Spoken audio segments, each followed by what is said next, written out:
Swaraj digital की 24 की चौसर की लाइव अपडेट्स में आपका स्वागत है। मध्य प्रदेश में तीसरे चरण का मतदान चल रहा है। 9 सीटों पर मतदान चल रहा है। हमारे साथ मतदान प्रतिशत किस तरीके से बढ़ रहा है, क्या स्थिति बन रही है, इस पर चर्चा के लिए अजय त्रिपाठी जी स्वराज एक्सप्रेस के स्टेट एडिटर मौजूद हैं। अजय जी, आपका स्वागत है। 11 बजे का जो अपडेट आया है अजय जी, वो ये कहता है कि मध्य प्रदेश में 30.21% मतदान हो चुका है सुबह 11 बजे तक। यदि 7 बजे से लेकर 11 बजे तक के अंतराल देखें तो आपको क्या लगता है, ये परसेंटेज क्या कह रहा है? क्या पिछली बार जो इन 9 सीटों पर मतदान उससे बढ़ रहा है, या ये आगे जाके जो जैसे जैसे धूप बढ़ती जाएगी वैसे वैसे मतदान कम होगा? क्या आकलन है आपका? देखिए सुनील जी, अभी जो रिपोर्ट्स मिल रही सारी सीटों की तमाम कॉन्स्टिट्यूंसीज से, उसमें बार बार ये लग रहा है कि जो धूप की तेजी तो है बड़ा अड़चन पैदा कर सकती है, लेकिन मतदान की जो शुरुआती गति थी वो इस बार अन्य जो चरण थे उसकी तुलना में काफ़ी अधिक थी। पहले आप देखिए कि पिछले जो चरण थे उनमें 11 बजे तक मुश्किल से 22%, 23%, लेकिन जब 30% के ऊपर मतदान जा रहा है तो इसका मतलब कि लोगों में उत्साह है। और जो तमाम कैंपेन चलाए गए, तमाम जो अपील की गई या लोगों में खुद अवेयरनेस आई है पिछले 2 चरणों में कि वोट डालना चाहिए, तो मुझे लग रहा है ये वोटिंग परसेंट पिछले 2 चरणों के हिसाब से के अनुसार जो मुश्किल से 55-60% गया था वो इस बार बढ़ेगा। बिल्कुल ठीक है अजय जी, यही सभी लोगों को लग रहा है कि जिस तरीके का सुबह 11 बजे तक का ट्रेंड आया वो ये दर्शाता है कि मतदान प्रतिशत पिछले के मुकाबले ज़्यादा होगा। लेकिन अगर हम इन 9 सीटों के विधानसभा सीटों का एनालिसिस करें तो आपको कुछ नई इस ट्रेंड पता चलता है कि किस विधानसभा सीट पर कितना मतदान हो रहा है और क्या वो मतदान ट्रेंड क्या कहता है, क्योंकि ये तो समग्र हो गया लोकसभा का, लेकिन अगर हम प्रत्येक लोकसभा की 8 विधानसभा सीटों का आकलन करें तो आपको उस पर मैं अजय जी उससे पर भी चाहूँगा कि आप उस पर प्रकाश डालिए। जैसे सबसे ज़्यादा वोट राजगढ़ में जो है और गुना में पड़ा है अभी तक 34.53% गुना में और राजगढ़ में 34.81%। लेकिन अगर इनकी आप विधानसभा सीटों की बात करें तो गुना में आश्चर्य रूप से बमोरी में सबसे ज़्यादा मतदान हुआ 37.19%। दूसरे नंबर पर अशोकनगर है जहाँ पर 35% वोट हुआ। अब सबसे कम वोट पड़ा है गुना में अभी तक 30.9%, जबकि गुना जिला मुख्यालय है। क्या आप समझते हैं ये ट्रेंड क्या कहता है? देखिए, इस ट्रेंड का बड़ा सीधा अर्थ है कि बमोरी जो कि भारतीय जनता पार्टी का लगातार वहाँ पर बहुमत हुआ करता था, और पिछली बार चुनाव में जो मंत्री थे स्थान भाजपा कांग्रेस छोड़कर बीजेपी महेंद्र सिंह सिसोदिया सिसोदिया जी, वो चुनाव हार गए थे और उसकी जगह कांग्रेस ने जीत हासिल की है। तो अभी भी वर्चस्व तो वहाँ कांग्रेस का है। तो बमोरी क्षेत्र में वोटिंग परसेंट बढ़ना यानी कांग्रेस के पक्ष में वोटिंग का ज़्यादा है। दूसरा, जो अशोकनगर की बात हो रही है, पिछली बार आपको याद होगा कि ज्योतिरादित्य सिंधिया जब कांग्रेस चुन रहे थे, उनको हारना वो अशोकनगर में ही ज़्यादा हारे थे। और अशोकनगर चूँकि अशोकनगर और मुंगावली ये 2 ऐसी जगह हैं जहाँ पर कि यादव वोट बैंक बहुत है। और मुझे लग रहा है कि यादवों को जो बार बार बात कही जा रही है कि यादव एक हो गए फिर सिंधिया के खिलाफ हो रहे हैं, तो कहीं ऐसा ना हो कि सिंधिया के खिलाफ एक माहौल बन रहा हो, यादव वोट बैंक बढ़ रहा हो। तो ये ट्रेंड फिलहाल, इस ट्रेंड का जो एनालिसिस अपन करते हैं तो एनालिसिस ये होता है कि फिलहाल ये बीजेपी के पक्ष में नहीं कहा जा सकता। नहीं, पर अजय जी इसमें एक मैं महत्वपूर्ण पॉइंट जोड़ना चाहूँगा, उसका मतलब आप भी उसको समझने की कोशिश कीजिए। बमोरी और अशोकनगर ये दोनों ऐसी विधानसभा सीटें जहाँ पर बीजेपी हारी थी 2023 का विधानसभा चुनाव। और एक चर्चा ये भी चल रही है कहीं ना कहीं विधायकों की भी एंटी इनकम्बेंसी हो सकती। क्या ये उसकी तरफ तो इशारा नहीं कर रहे? जो आप दूसरी बात करते हैं कि सिंधिया चूंकि पिछला चुनाव जो हारे थे, तो क्या उसके प्रतिफल में तो ऐसा नहीं हो रहा कि सिंधिया के हारने की जो कमी थी उसको पूरा करने, क्योंकि ये वोट अप्रत्याशित रूप से बहुत ज़्यादा है 37%, 35%, और गुना में एकदम 30% है ना, 5% कम हो रहा है। ये क्या इशारा करता है? ये जो मैंने 2 बात की, क्या उससे आप सहमत हैं क्या? नहीं नहीं, बिल्कुल मैं आपकी बात से सहमत इसलिए नहीं हूँ कि आप थोड़ा सा अशोकनगर का ट्रेंड देखिए। अशोकनगर मुंगावली जो इलाका है, बल्कि आप जब गुना से चलते हैं और साडोरा को जैसे क्रॉस करते हैं तो साडोरा के बाद वो पूरा स्टाइल बदल जाता है। तो अशोकनगर का वोट बैंक और बल्कि आप अशोकनगर, चंदेरी, मुंगावली यहाँ की वोटिंग अब एक जैसी हो सकती है, लेकिन ये डिफर निश्चित रूप से डिफर होती है। तो मुझे लग रहा है कि वहाँ पर विधायक के खिलाफ या स्थानीय नाराजगी हो सकती है, लेकिन एक बड़ा वोट बैंक है जहाँ वो जाट समुदाय का वोट बैंक भी है, वहाँ यादव का वोट बैंक भी है। वोट बैंक जब कोई डिसीजन लेता है तो एंटी इनकम्बेंसी के आधार पर नहीं होता, वो एंटी इनकम्बेंसी जैसा मुद्दा वहाँ नहीं होता, वो व्यक्ति के आधार पर होता है कि इसको वोट नहीं देना। समाज का जो ट्रेंड होता है वो समाज का ट्रेंड साफ दिख रहा है। दूसरा जो आप बात कर रहे थे, देखिए गुना भले अनुसूचित जाति के लिए आरक्षित सीट हो, लेकिन वो सीट वहाँ पर मैक्सिमम मतदाता अनुसूचित जाति के नहीं हैं, ये भी आप अच्छे से जानते हैं। क्योंकि गुना शहर की बात होती है, गुना शहर में आपका जैन समाज का मतदाता बहुत अधिक संख्या में है, ब्राह्मण मतदाता बहुत अधिक संख्या में है। उसके बावजूद अगर वोटिंग कम हो रही तो नहीं, एक जो संपन्न वर्ग है, जो बड़ा प्रतिष्ठित वर्ग होता है वो वोट डालने अभी नहीं निकला, इस वर्ग को वोट डालने आना चाहिए। जब आप बमोरी तरफ जाते हैं तो बमोरी कॉन्स्टिट्यूंसी में आज भी किसान वर्ग का वोट बैंक, आदिवासी वोट बैंक बहुत है, सारी आदिवासी जो इस इलाके में बहुत होते हैं, वो बहुत ज़्यादा इलाके में है। तो वो अगर वोट डाल रहे हैं तो इसका मतलब कि एक प्रतिष्ठित वर्ग जो सिंधिया का समर्थक जिसे माना जाता है कि भैया महाराज को जिताना है या महाराज के खिलाफ जाना है, वो वोट बैंक नहीं निकला अभी तक। ये इस पूरी जो आप इन्फॉर्मेशन आपके पास आई है उसे मुझे तो एनालिसिस लग रहा है कि वो वोट बैंक जो महाराज का हो सकता है, सिंधिया के पक्ष में वोट कर सकता है, वो अभी अपने घरों से नहीं निकला है। बिल्कुल अजय जी, लेकिन बड़ा इंटरेस्टिंग होगा जो मैं मेरे मत से जो है अजय जी सहमत नहीं है और मैं अजय जी के इस मत से सहमत हूँ। दर्शकों ये तो समय बताएगा कि क्या मतदाता क्या ईवीएम में जो है अपने वोट को किस तरीके से सेव कर रहा है। लेकिन हम जो एनालिसिस कर रहे हैं वो इन 9 सीटों पर कहाँ सबसे ज़्यादा मतदान हुआ विधानसभा और कहाँ विधानसभा सबसे कम हुआ, इसी पर हम जो है इंटरेक्ट करेंगे। जी थोड़ा सा एक और चेंज करना चाहूँगा कि आप जब थोड़ा सा इसके आगे बढ़ेंगे ना, मतलब आप समझिए गुना से आगे चले मैना, जैसे ही मैना क्रॉस करेंगे तो वोटिंग का स्टाइल बदल जाता है। वो फिर वोटिंग परसेंट जो है, जो चाहे आप कोलारस की बात करें, चाहे पोरी की बात करें, चाहे शिवपुरी शहर की बात करें, आऊँगा वहाँ भी आऊँगा मैं, वो फिर पोलिंग स्टेट वो एक अलग अंदाज में वोटिंग होती है। सिंधिया परिवार के प्रति उसका कमिटमेंट वहाँ के वोटरों को ज़्यादा जाता है। बिल्कुल। मैं दूसरी हॉट सीट पे जाऊंगा, गुना, चूंकि सिंधिया के कारण बहुत हॉट सीट हो गई है, लोगों की चर्चा का विषय है, क्योंकि पिछली बार वो चुनाव हार गए थे, इस बार जीत रहे हैं, ये बात कही जा रही है, लेकिन कितने अंतर से जीतेंगे, क्योंकि मध्य प्रदेश में कुछ सीटों पर अंतर को लेकर ज़्यादा फोकस है। दूसरी महत्वपूर्ण सीट है राजगढ़ की सीट, जहाँ पर पूर्व मुख्यमंत्री दिग्विजय सिंह मैदान में, और ये देखिए कि वहाँ पर भी वोट परसेंट एकदम तेजी से बढ़ा है, 34.81% है। लेकिन हम राजगढ़ जब बात करते हैं लोकसभा की तो उसमें 8 विधानसभा सीटें आती हैं, तो हम उन सीटों के हिसाब से अजय जी आपसे जानना चाहेंगे। यहाँ पर भी देखिए सुसनेर, जो कि एक अलग आगर मालवा का विधानसभा से वो है, वहाँ पर सबसे ज़्यादा वोट पड़ चुका है, 37.20%। इसके बाद राघवगढ़ 34.72 और सारंगपुर 37.15। यानी जो सुसनेर से लगी हुई सीटें वहाँ पर वोट परसेंट ज़्यादा है, और राघवगढ़ भी ठीक है 34, लेकिन सबसे कम है नरसिंहगढ़ में 32%। क्या इसको आपके, और नरसिंहगढ़ में बीजेपी का विधायक है, किस वजह से? स्वाभाविक रूप से बीजेपी का विधायक होता है, लेकिन देखिए आप बड़ा समझिए कि जो अगर सुसनेर कॉन्स्टिट्यूंसी में कायदे से ये मालवा में आती है जी, मालवा अंचल में बीजेपी का अपना वर्चस्व रहता है, और पिछले चुनाव में जो कि बीजेपी लगातार वहाँ पिछला जिसमें कि वो कांग्रेस का चुनाव जीत गए थे, लेकिन बीजेपी का गढ़ माना जाता है मालवा का पूरा अंचल। तो सुसनेर में वोटिंग बढ़ना इसका मतलब कि बीजेपी के पक्ष में वोटिंग है। लेकिन राघवगढ़ में जब हम आए थे, राघवगढ़ और चाचौड़ा में पिछली बार भले कांग्रेस हार गई, लेकिन आज भी दिग्विजय सिंह का चूंकि अपना घर है, दिग्विजय सिंह वहाँ के राजा हैं और उनका पूरा खानदानी राज परिवार चलता है, तो ऐसे में जो राघवगढ़ में वोटिंग बढ़ी का मतलब कि व्यक्ति दिग्विजय सिंह को जिताने के लिए बाहर निकला है, और वही स्टाइल दिखाई पड़ा। लेकिन जब आप नरसिंहगढ़ की बात करते हैं, वहाँ बीजेपी का भले बीजेपी की सीट हो, लेकिन ये तय है कि अभी भी जो मतदाता, अभी जो वोटिंग हो रही है, बल्कि 3-4 सीटें राजगढ़, ब्यावरा, ये पूरा जो इलाका है, ये डिसीजन टेकिंग अथॉरिटी नहीं होता, डिसीजन ये बड़ा धीमी गति से मतदान होता है। पिछले चुनाव में देखिए यहाँ भी अगर आप राघवगढ़ में बढ़ जाता है, चाचौड़ा में बढ़ जाता है, सुसनेर में बढ़ जाता है, लेकिन ये 3-4 सीटों पर मतदान का प्रतिशत काफ़ी कम रहता है, हर बार कम रहता है।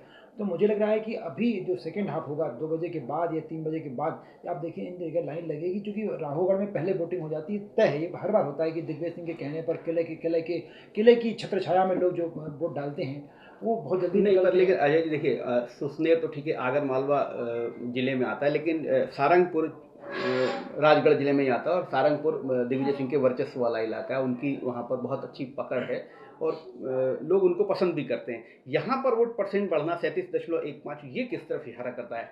क्या ये दिग्विजय सिंह की बूथ लेवल की जो एक्सरसाइज थी, या जो मतदान केंद्र लोगों से डोर टू डोर जो कनेक्टिविटी, उसका फायदा हो रहा है? ये भी जो है उनके अगेंस्ट वोट जाता दिख रहा है? देखिए, ये हम लोग हिंदुस्तानी मानसिकता की बात तब बड़ी स्पष्ट मेरे जब आप सहमत हों कि जब कोई बड़ा पेड़ हिलता है, बड़ा पेड़ गिरता है, उन लोगों को बाद में दुख होता है। जैसे सिंधिया पिछली बार चुनाव हारे, तो लोग जिन लोगों ने हरा इनको भी दुख हुआ कि नहीं, सिंधिया को जीत जाना चाहिए था। मैंने भले ऐसे दिग्विजय सिंह का पिछली बार चुनाव हारना, आज भी आप देखिए कि लोग 3-3.5 लाख वोटों से शादी प्रज्ञा सिंह जीती थी यहाँ पर भोपाल में, लेकिन लोग पूरे के पूरे मतदाता जिन्होंने वोट दिया भी होगा, वो भी इस बात यार फालतू वोट दे दिया, दिग्विजय सिंह को जीतना चाहिए था, या अजय सिंह राहुल अगर सीधे चुनाव हार गए तो लोगों के मन में था कि इनको चुनाव जीतना चाहिए था। एक ऑरा बन जाता है, तो दिग्विजय सिंह का ऑरा स्वाभाविक रूप से बड़ा है, और अगर वहाँ वोट पड़ रहा है तो इसका मतलब कि लोग चाहते हैं कि दिग्विजय सिंह जीतें। लेकिन जब जाति समीकरणों की बात होती है, बीजेपी जिस स्तर पर खेलती है, आप चले जाइए वहाँ सोंधिया समाज का वोट, मीना समाज का वोट, ये वोट, और इसी जाति समीकरण ने ही दिग्विजय सिंह को भी चुनाव में हरवाया वहाँ पर राजगढ़ कॉन्स्टिट्यूंसी में। दिग्विजय सिंह जब अच्छा उस जमाने में, तो आप समझिए कि सिरोंज जैसी कॉन्स्टिट्यूंसी भी राजगढ़ में आती थी, जो मुस्लिम बाहुल्य कई जमाने मानी जाती है, उसके बाद भी अगर वो हार गए दिग्विजय सिंह चुनाव, प्यारेलाल खंडेलवाल जी जो थे भारतीय जनता पार्टी के प्रत्याशी के रूप में, संघ के प्रचारक थे, लेकिन उस बार जो जिन चुनाव में जीते उसमें आपको साफ हो गया कि भारतीय जनता पार्टी के कहने पर आरएसएस ने जो काम किया था वहाँ पर वो उसकी जीत का कारण बना। तो अगर थोड़ा सा भी जाति समीकरण ठीक नहीं बने तो मुझे लग रहा है कि दिग्विजय सिंह के खिलाफ माहौल जा सकता है। लेकिन अभी जो वोटिंग हो रही है उससे ये दावे के साथ नहीं कर सकता, लेकिन मैं ऐसा मानता हूँ कि फिलहाल तो पलड़ा दिग्विजय सिंह का वहाँ भारी दिखाई पड़ रहा है मुझे। बिल्कुल ठीक है अजय जी, दावा तो कोई भी नहीं कर सकता क्योंकि ईवीएम में सब अपना अपना वोट डाल रहे हैं। ईवीएम से क्या नतीजे निकलेंगे, मतदाताओं ने क्या फैसला दिया है, ये तो 4 जून को ही पता चलेगा। लेकिन हम मध्य प्रदेश की एक और हॉट सीट की तरफ आते हैं जो कि वीवीआईपी सीट है विदिशा। यहाँ पर शुरू से ये चर्चा चल रही थी कि जीत के अंतर की को लेकर लड़ाई है। बीजेपी को जीता हुआ, शिवराज सिंह चौहान को जीता हुआ माना जा रहा था, लेकिन अभी मतदाता को ही तय करना है कि किसको जिताना है, किसको हराना है, अंतर से जिताना, अंतर से। पर विदिशा का यदि ट्रेंड में आपकी बात करूँ तो विदिशा में गुना और राजगढ़ से वोट कम है। ये एक बड़े आश्चर्यजनक उसकी बात है क्योंकि शिवराज सिंह चौहान पूरे मध्य प्रदेश में जाना पहचाना नाम है और विदिशा तो उनकी जो है होम कॉन्स्टिट्यूंसी है, वहाँ से लगातार वो चुनाव लड़े और कई चुनाव जीते हैं। तो विदिशा में 32.64% मतदान है। उसमें भी सबसे आश्चर्यजनक अगर मैं आपको बताऊं जो आंकड़े कह रहे हैं, जो 11 बजे तक के चुनाव आयोग ने जो जारी की, इछावर में सबसे ज़्यादा वोट पड़ा है, 39% वोट पड़ चुका है। और बुधनी जहाँ से कि स्वयं विधायक है शिवराज सिंह चौहान, वहाँ पर 38.58%, यानी टॉप पे तो इछावर है, सेकंड नंबर बुधनी। सबसे कम वोटिंग की अगर मैं बात करूँ तो फिर आपको आश्चर्य होगा कि रामपाल सिंह जहाँ से चुनाव लड़े थे सिलवानी, मात्र 14.99% का आंकड़ा अभी 11 बजे जारी हुआ है। ये अप्रत्याशित रूप से सारी सीटों में, इन 9 लोकसभा की सभी विधानसभा सीटों में सबसे कम जो है यहीं पर है। और विदिशा, चूंकि विदिशा जिला मुख्यालय तो वहाँ का भी हम उसको देखेंगे, 29.87% है। तो पहले तो ये समझिए कि क्या इछावर में इतना वोट पड़ने की क्या वजह है। बुधनी तो स्वाभाविक रूप से शिवराज सिंह चौहान की कॉन्स्टिट्यूंसी, वहाँ तो हम समझते हैं कि वहाँ क्यों वोट ज़्यादा पड़ा है, इछावर की वजह। और सिलवानी में इतना कम वोट क्यों पड़ रहा है? देखिए सिलवानी में आप पिछले देखिए, पिछले 2-3-4 चुनाव, विधानसभा का चुनाव, पिछले 2 लोकसभा का चुनाव देखिए कि सिलवानी जहाँ पर पटेल फैमिली जो रहती है वहाँ पर कांग्रेस को सपोर्ट करती है, जो कांग्रेस उसके साथ खड़ी होती है। और चुनाव जीतना हारना अलग विषय होता है, लेकिन उनका एक अपना ऑरा होता है, उनका वोट बैंक कभी कम नहीं होता है, देवेंद्र का खड़े हों या बाकी लोग जो खड़े हों। और सिलवानी से रामपाल सिंह, देखिए रामपाल सिंह भले चुनाव हारें या जीतें, लेकिन आपको ये मानना पड़ेगा पिछले कुछ दिनों से, पिछले करीब 5-6 साल से रामपाल सिंह के खिलाफ लगातार माहौल वैसे हाशिए पर चल रहे हैं। हाशिए पर चल रहा है। उनके बच्चों ने जिस तरह से वहाँ हरकतें की हैं, उनके परिवार के लोगों ने जिस तरह हरकतें की हैं, वो लगातार खामियाजा भुगतना पड़ रहा है। और वो पूरी पार्टी को भुगतना पड़ रहा है, क्योंकि रामपाल सिंह को शिवराज सिंह चौहान का बड़ा खास माना जाता है, बड़ा समर्थक माना जाता है। तो ऐसी स्थिति में खामियाजा, अगर वहाँ गलती होती, कुछ भी होता है, विवाद होता है, तो उसका खामियाजा पूरी पार्टी को भुगतना पड़ेगा। और अब जब विदिशा की बात करते हैं तो विदिशा में चूंकि भारतीय जनता पार्टी का अपना वर्चस्व है, लेकिन चाहे वो वहाँ के विधायक मुकेश टंडन जी पूर्व विधायक हों या बाकी लोग जो हों, प्रताप भानु शर्मा जी जो कांग्रेस के सांसद हैं, उनका भी अपना जब वहाँ पर जब, तो मुझे लग रहा है कि अभी तक मतदाता वहाँ डिसाइड ही नहीं कर पाया हुआ कि वोट किसको देना है। तो विदिशा में तो मुझे लगा वोटिंग कम होगी, लेकिन आप देखिए कि बाकी जो कॉन्स्टिट्यूंसीज हैं उसमें विधानसभा क्षेत्र में आप यहाँ पे बुधनी में देखिएगा वोटिंग परसेंट अभी और बढ़ेगा। आपको सिलवानी में मुझे लग रहा है कि थोड़ा बहुत बढ़ जाए तो बढ़ जाए, लेकिन बहुत ज़्यादा बढ़ने की एक चीज़ और मैं बता दूँ, यदि सिलवानी में भी इसी ट्रेंड का वोट होता तो मुझे लगता है विदिशा टॉप पर होती इन 9 सीटों में वोटिंग के हिसाब से 11 बजे के ट्रेंड में, लेकिन 14% एकदम से इनको पीछे ला दिया। बिल्कुल ठीक है। मैं अब अगली आपको सीट पे ले चलता हूँ, राजधानी भोपाल की सीट है। ये भी बहुत महत्वपूर्ण है क्योंकि भोपाल राजधानी की जीत जो है बहुत मायने रखती है, संदेश जाता है। भोपाल की वोटिंग परसेंट 27.46 है, ये अपेक्षा के अनुरूप नहीं है। जिस तरीके का ट्रेंड बाकी सीटों पर है वैसा ट्रेंड भोपाल में नज़र नहीं आता है। इसमें भी सबसे महत्वपूर्ण, यदि भोपाल लोकसभा की 8 सीटों की बात करूं तो अजय जी, भोपाल की 7 में से एक भी सीट पर परसेंटेज सीहोर से ज़्यादा नहीं है। मेरा मतलब है सीहोर में सबसे ज़्यादा वोटिंग हुई 36.04%। ये क्या इशारा करता है? दूसरा ये कि देखिए, जब हम आकलन करने बैठते हैं अजय जी, तो हमको सब तरीके से देखना पड़ता है, कहाँ किस वर्ग का वोट ज़्यादा है, क्या वोटिंग ट्रेंड रहता है। तो मैं इस पर एक ध्यान और आपको आकर्षित कर दूँ। भोपाल उत्तर 25% वोट पड़ा है, मध्य 21% वोट पड़ा है, और नरेला अगेन 25% वोट पड़ा है। जबकि सीहोर में 36% है, गोविंदपुरा जो कि कृष्णा गौर मंत्री की सीट है वहाँ पर 29% है। तो ये मुस्लिम बहुल एरिया में वोटिंग परसेंट कम होना क्या मायने रखता है, या अभी 11 बजे का ट्रेंड है, आगे चल के एकदम से बढ़ जाएगा, क्या लगता है? लेकिन मुझे लग रहा है थोड़ा बहुत ट्रेंड बढ़ेगा, वोटिंग परसेंट बढ़ेगा। लेकिन जब हम नरेला की बात करते हैं या हम भोपाल उत्तर की बात करते हैं, आप देखिए इसके पहले भी हम लोगों ने 5-6 चुनाव जब देखे हैं, जी। तो भोपाल उत्तर की अगर हम बात करें तो आप आखिरी जो दांव होता है 5 बजे 5 बजे के बाद का, फिर आप देखिए कि डीआईजी बंगले में इलाके में, निशातपुरा इलाके में और वो लोग इब्राहिमपुरे में तमाम आपको खबरें आती है कि वहाँ वो भीड़ लगी हुई है वहाँ। तो ये इन स्टेशनों पर ये अक्सर होता है कि जो एक जिस वर्ग के मतदाता वहाँ रहते हैं वो 12-1 बजे सो के उठते हैं। और आज तो चूंकि वैसे भी छुट्टी का दिन, मैक्सिमम दुकानें बंद हैं, दफ्तर बंद हैं, तो वहाँ का जागता, भोपाल का वो इलाका जागता थोड़ा लेट है। नरेला की स्थिति भी, नरेला का जो पिछला हिस्सा है जो पुराने शहर से लगा हुआ है, वो भी थोड़ा लेट जागता है। तो मुझे लग रहा है कि इन स्टेशनों का आप पिछले चुनाव में देखिए, आप लगातार हम लोग कवरेज करते रहे तो आखिरी आखिरी में बहुत तेज वोटिंग होती है। और आखिरी आखिरी में पोलिंग स्टेशन पर जब समय बंद होता है तो बहुत सारे 2-2, 3-3 से लोग लाइन में लगे दिखाई पड़ जाते हैं। तो मुझे लग रहा है वोट बढ़ेगा। लेकिन अगर यहाँ वोटिंग कम होती तो उसका फायदा बीजेपी को मिलेगा, ये तय है। लेकिन हाँ, थोड़ा सा आश्चर्य हो रहा है कि अगर गोविंदपुरा में वोटिंग कम हो रही है, क्योंकि कृष्णा गौर एक बड़ा नाम है, कृष्णा गौर का वो पूरी कॉन्स्टिट्यूंसी है, और उसके पहले उनके बाबूलाल गौर, उनके जो फादर इन लॉ थे, उनकी कॉन्स्टिट्यूंसी रही है, बड़ी कॉन्स्टिट्यूंसी है। तो वहाँ, और वो मतदाता वहाँ ऐसा है कि जो बड़ा जागरूक मतदाता है, बीएचएल का मैक्सिमम एम्प्लॉई या रिटायर अधिकारी कर्मचारी वहाँ के वोटर होते हैं, वो बड़े सुबह सुबह अपना सब काम निपटाते हैं। पर वहाँ अगर वोट डालने अभी तक नहीं निकले तो यहाँ वोटिंग परसेंट बहुत ज़्यादा अच्छा होने की उम्मीद वहाँ नहीं है। लेकिन ये तय है कि अभी सीहोर में और बढ़ेगा। आपका बाकी जो कॉन्स्टिट्यूंसी भोपाल उत्तर में मुझे लग रहा है कि बढ़ेगा, भोपाल मध्य में भी बढ़ेगा, और भोपाल दक्षिण पश्चिम की स्थिति भी मुझे लग रहा है कि अभी सुबह जैसे मैंने देखा तो वोटिंग का परसेंट थोड़ा ठीक था, शाम तक होते होते ठीक हो जाए और ठीक होगा। देखिए अजय जी, मैं आपको बता दूं, हम सबसे ज़्यादा वोट जिस विधानसभा में, वो सबसे कम वोट जिस विधान, तो इसके बीच में बाकी सीटें, मैं दर्शकों को बता दूं कि हम उन सीटों पे इसलिए नहीं क्योंकि वो इनके बीच की, यदि सीहोर में 36% है और भोपाल उत्तर में 25%, और बाकी जो सीटों का वोटिंग परसेंट वो इन दोनों के बीच में ही है। अब मैं आपको मुझे लगता है कि हमारी फिर से हमें चलना पड़ेगा ग्वालियर चंबल इलाके में, जो कि हमेशा से वोटिंग परसेंट वहाँ पर कम रहा है, और अभी का भी 11 बजे तक का जो ट्रेंड कह रहा है वो बहुत अच्छा नहीं है। भिंड में 25.46% है, ग्वालियर में 28.55% है, और मुरैना में 26.62% है। तो ये वोटिंग ट्रेंड जितनी कवायद की गई थी उस हिसाब से मुझे तो नहीं लगता, बाकी आप ज़्यादा बेहतर समझ सकते हैं। पर हम अगर सबसे पहले भिंड की बात करें तो भिंड में सबसे ज़्यादा वोट दतिया में पड़ा है, जहाँ पर 30.47% वोट पड़ा है। दतिया नरोत्तम मिश्रा जी की कॉन्स्टिट्यूंसी है, वो पिछले चुनाव को हार गए थे, लेकिन वोटिंग परसेंट बहुत अच्छा है। और अटेर अटेर सबसे कम है, जहाँ पर 20.70% है। यहाँ से उपनेता प्रतिपक्ष चुनकर आए हैं, कांग्रेस के हैं हेमंत कटारे। क्या लगता है, कांग्रेस वाले एरिया में वोट कम, बीजेपी जहाँ पर हारी वहाँ पर वोट ज़्यादा, क्या है ये एनालिसिस, क्या मुझे लग कहते रहा है हैं? कि नरोत्तम मिश्रा चूंकि एक बड़ा नाम है, और नरोत्तम मिश्रा ने पिछला चुनाव हारने के बाद कवायद की होगी, तो मुझे लग रहा है कि आप देखिए दतिया के अलावा भांडेर में भी स्थिति मुझे लग रहा है ठीक होगी।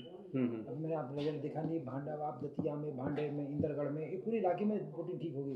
क्योंकि अटेर में अभी भी अरविंद भदौरिया जो भारतीय जनता पार्टी के बड़े नेता वहाँ से हैं, उनका, और जो खंडेलवाल फैमिली हम्म। है, कटारे कटारे जो चुनाव जीते हैं, अरविंद कटारे, उनकी भी टसल बकायदा जारी है। तो मुझे लगा अगर इसमें अरविंद भदौरिया का इंटरेस्ट अगर थोड़ा बहुत हुआ होगा तो वोटिंग परसेंट बढ़ेगा, नहीं तो वो कांग्रेस के भरोसे रहेगा कि वोटिंग परसेंट बढ़ने की उम्मीद वहाँ नहीं दिखाई पड़ रही। लेकिन ये तय है कि दतिया में वोटिंग परसेंट और भांडेर में वोटिंग परसेंट बढ़ेगा, और ये पूरा का पूरा वोटिंग परसेंट पूरे सिनेरियो को बदलने की वो रखता है। और भिंड में भी आप समझिए कि भिंड में भी आप थोड़ा भिंड सा में बहुत ज़्यादा नहीं है वोटिंग परसेंट, 21% ही है, तो ये भी एक चिंता साइन है जरूरी है। कि मतदाता उतना ज़्यादा अभी भी जो है क्योंकि आपको देखिए इस चुनाव में आपको बड़ी तेज देखा होगा कि भिंड के जो पोलिंग स्टेशन है, चाहे वो लाहौर डॉक्टर गोविंद सिंह में, बहुत ज़्यादा सक्रिय स्थिति मुझे नहीं दिखाई पड़े। जी। इसी तरह आप देखिए कि गोहद में आपको लाल सिंह आर्य बहुत सक्रिय दिखाई नहीं पड़े। तो इस तरह की जो कॉन्स्टिट्यूंसीज हैं जहाँ पर कि नेताओं के दम पर वोटिंग होती थी वो बहुत ज़्यादा, लेकिन दतिया में चूंकि नरोत्तम मिश्रा लगातार टच में रहे, आप देखिए नरोत्तम मिश्रा के इलाके में वोटिंग बढ़ रही है, जी। क्योंकि बाकी इलाकों में वोटिंग अभी भी नहीं बढ़ रही है।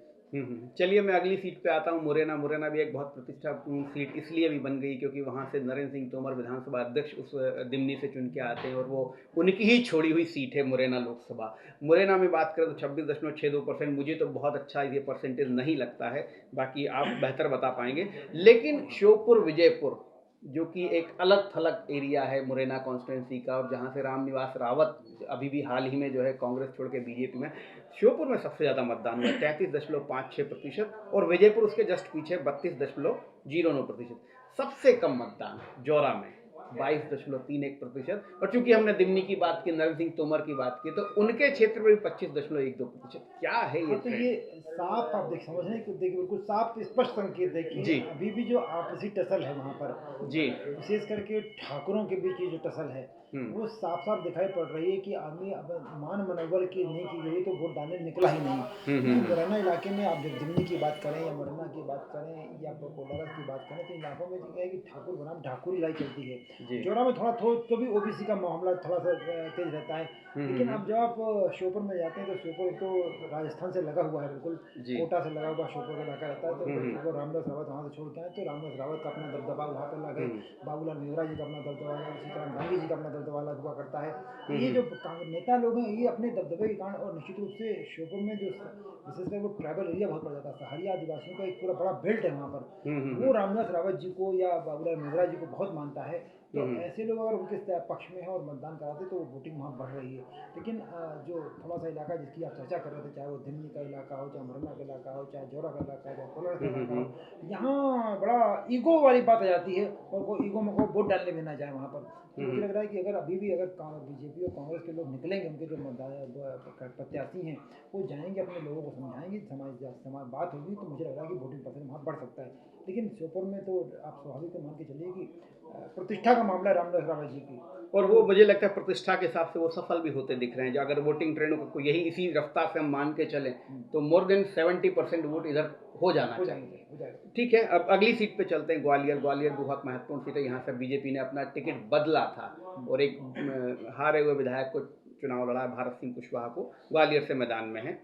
और कांग्रेस से प्रवीण पाठक है, वो भी चुनाव हारे थे 2023 का विधानसभा चुनाव। ग्वालियर में 28.55% वोट है। यहाँ भी अगेन अगर हम विधानसभा वाइज अगर हम बात करें तो पोहरी में सबसे ज़्यादा वोट पड़ा है 33.0%, और सबसे कम वोट पड़ा ग्वालियर साउथ में मात्र 25.55%। और ये ग्वालियर साउथ सीट से प्रवीण पाठक चुनाव लड़े थे और वो हारे थे। अपने ही क्षेत्र में वोट प्रवीण पाठक नहीं पड़वा पा रहे हैं, तो क्या संकेत है?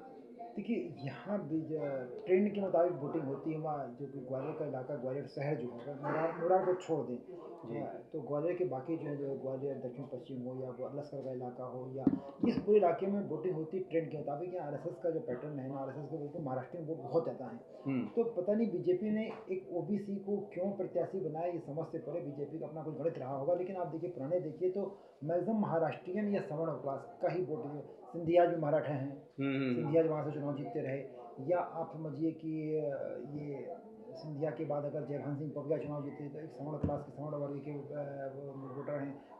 उसके अलावा जितने चुनाव हुए अब तक आप किसी का भी देख लीजिए उठाकर, अटल बिहारी वाजपेयी वहाँ तो सब या तो सवर्ण जीतता है, वहाँ पर पावरफुल रहता है, या फिर कांग्रेस से या किसी भी चले तो जो मराठा होता है, मराठा होते हैं वो होते हैं। तो ओबीसी को क्यों उन्होंने इस बार प्रत्याशी को मैदान में उतारा, पर मुझे लग रहा है कि बीजेपी की अपनी चिंतन बैठक जब होगी और अगर चिंतन के मुताबिक थोड़ा सा बेहतर प्रयास किया गया तो वोटिंग परसेंट ये 55-60 तक जा सकता है ग्वालियर का। इससे ऊपर जाने की उम्मीद मुझे नहीं दिखाई पड़ रही है। पिछली बार भी ग्वालियर में बहुत अच्छा मतदान नहीं हुआ था, इस बार वो ट्रेंड जो है बहुत अच्छा संकेत नहीं कर रहा है। 60% के ऊपर जाने की उम्मीद दिख रही है। बिल्कुल। लेकिन अब आखिरी सीट बची है बैतूल अनुसूचित जनजाति की। आप बात कर रहे थे पोहरी की, ग्वालियर जिले से अलग चली जाती है, पोहरी शिवपुरी जिले में आती है जी। तो पोहरी का अपना एक अलग ट्रेंड रहता है, वहाँ वोटिंग हर बार ज़्यादा होती है। और क्योंकि एक प्रतिष्ठा के बाद जो केपी सिंह कक्का जो हूँ वो लोग बाकी बीजेपी के तमाम नेता हों, वो लोधियों का वोट बैंक वहाँ काफ़ी मजबूत होता है। तो वो जब एक साथ वोट डालते हैं कि समाज जहाँ जुड़ जाता है। अब देखिए मुरार में जो मुरार में इलाके में जाएंगे तो वोटिंग आपको ज़्यादा दिखेगी, जो भारत सिंह कुशवाहा का अपना इलाका है। तो ऐसी पोहरी में चूँकि सामाजिक वोट बैंक एक साथ पड़ते हैं ना, तो वोट बैंक आपको साफ दिखाई पड़ता है कि ट्रेन के साथ 100 लोग 50 लोग पूरे मोहल्ले के लोग, घर के लोग एक साथ वोट डालते हैं। लेकिन दक्षिण भोपाल, ग्वालियर दक्षिण की बात हो या लश्कर की बात हो, इन इलाकों में अभी भी व्यक्ति के हिसाब से वोटिंग होती है। नहीं, लेकिन मैं देखिए आप इंटरप्ट कर रहा हूँ, मुझे ये समझ में नहीं आ रहा है कि हमने बहुत सारी सीटों की ऐसी बात की जहाँ से प्रत्याशी खुद जो है, खुद का जो इलाका रहता है, मतलब उसकी विधानसभा कॉन्स्टिट्यूंसी है, वहाँ पर वोट परसेंट क्यों नहीं बढ़ पाता है, जबकि प्रत्याशी तो उसी क्षेत्र का है। प्रवीण पाठक की बात करें, मैंने आपसे कहा ना कि ट्रेंड अलग होता है। यही मुरार में अगर हम लागू करें, मुरार में अलग नियम, ग्वालियर की कॉन्स्टिट्यूंसी मुरार में अलग नियम होगा कि मुरार में ओबीसी का वोट बैंक बड़ा है, पोहरी में लोधी समाज का वोट बैंक बड़ा है, तो इकट्ठा वोट पड़ता है। 100 लोग अगर मन बनाए चलो वोट डाल के आते हैं तो एक घर के, एक मोहल्ले के 10-5 लोग होते हैं, इकट्ठा वोट डालने चले जाते हैं, इकट्ठा आपको दिखता है, वोटिंग एकदम से बढ़ती है।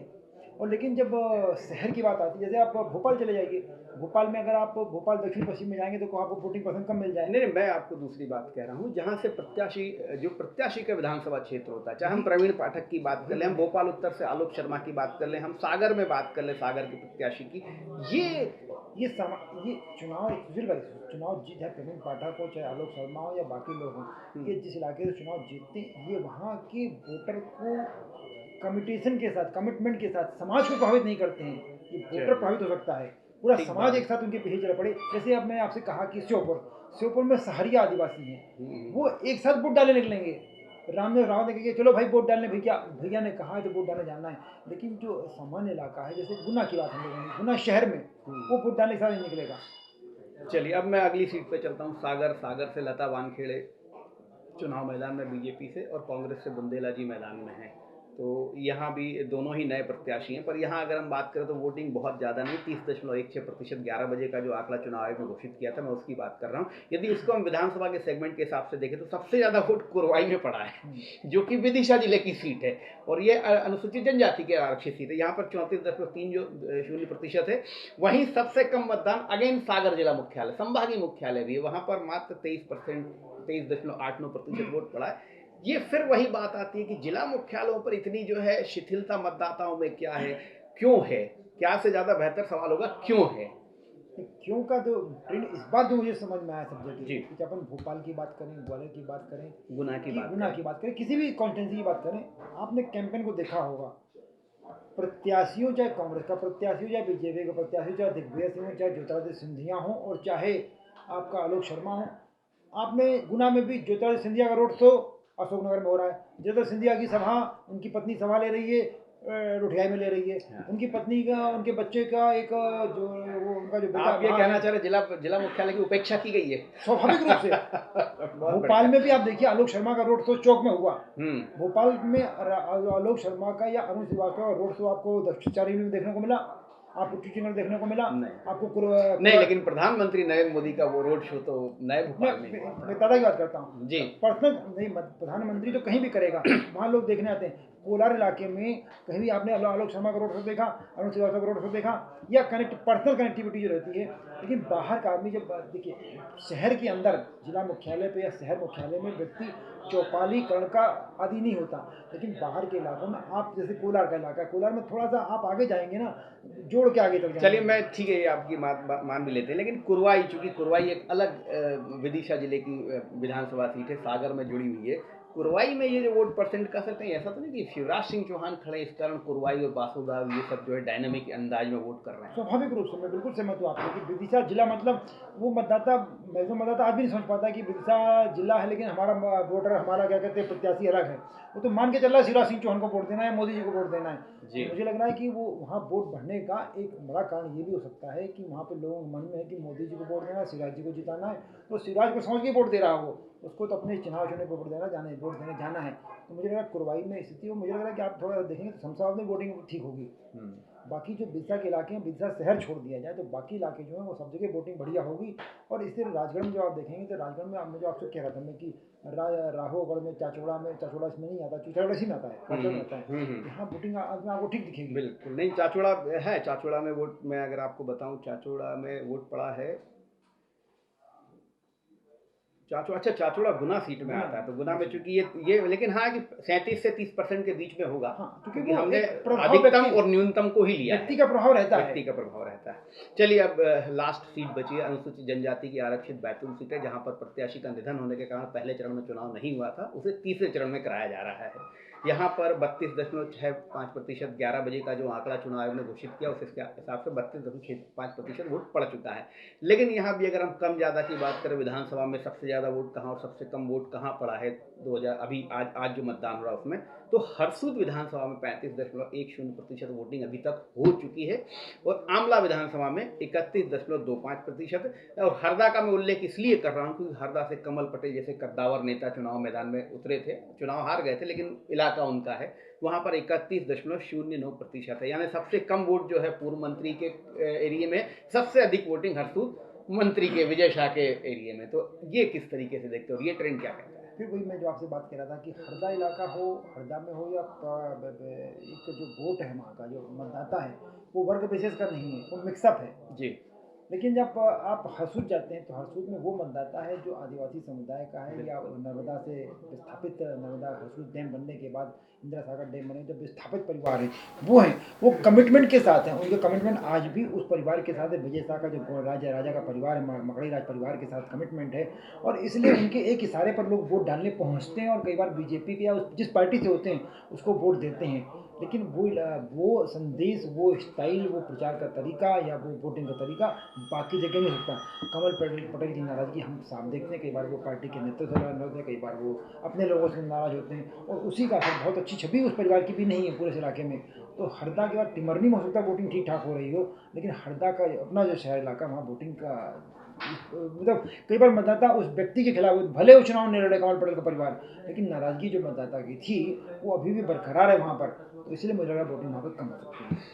तो नाराजगी है या निश्चिंतता है या प्रत्याशियों का प्रयास है, ये तो जब वोटिंग का फाइनल परसेंटेज आएगा तभी क्लियर होगा। लेकिन वोटिंग अभी जारी है पूरे मध्य प्रदेश में, पूरे देश में जो है वोटिंग चल रही है, तीसरे चरण की वोटिंग चल रही है। हम पुनः मतदाताओं से अपील करेंगे कि जो लोग अभी तक वोट देने नहीं गए, कृपया करके वोट देने अवश्य आएँ।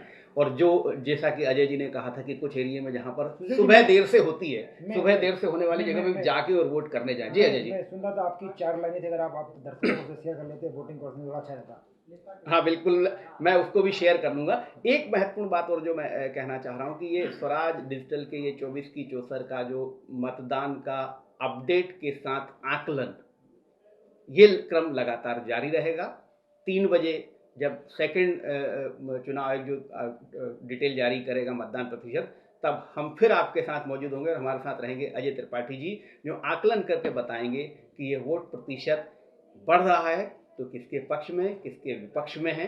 अभी भी हमने उसी पर चर्चा की। ये अपडेट आकलन जारी रहेगा और अगले, चूंकि बहुत समय हो चुका है, समय की भी सीमा है, लेकिन अजय जी ने जो कहा है कि मैंने जो 4 लाइनें लिखी हैं वो जरूर अगले 3 बजे के बाद में जरूर सुनाऊंगा। तब तक के लिए नमस्कार। देखते रहिए Swaraj digital, Swaraj express news channel.